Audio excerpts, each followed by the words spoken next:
Assalomu alaykum do'stlar. Sport kanaliga xush kelibsiz.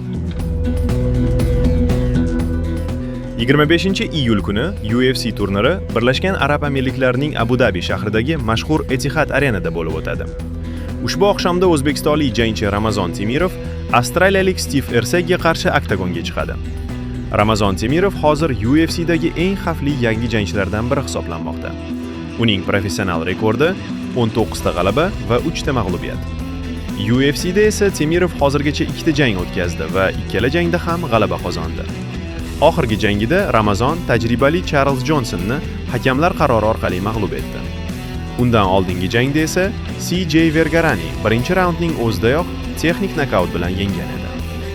Temirov ayniqsa agressiv uslubi, yuqori tempi va kuchli zarbalari bilan muxlislar e'tiborini tortmoqda.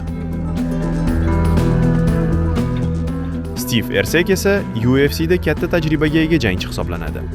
U avval UFC chempionlik kamari uchun ham jang qilgan.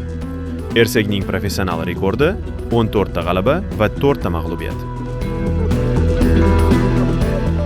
Ko'pchilik ekspertlar bu jangda tajriba va agressiya to'qnashishini aytmoqda.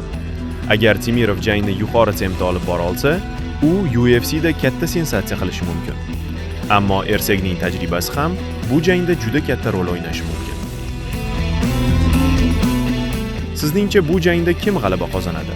Fikringizni kommentariyada yozib qoldiring va albatta, opisaniyadagi silka orqali Sport Telegram kanaliga o'ting.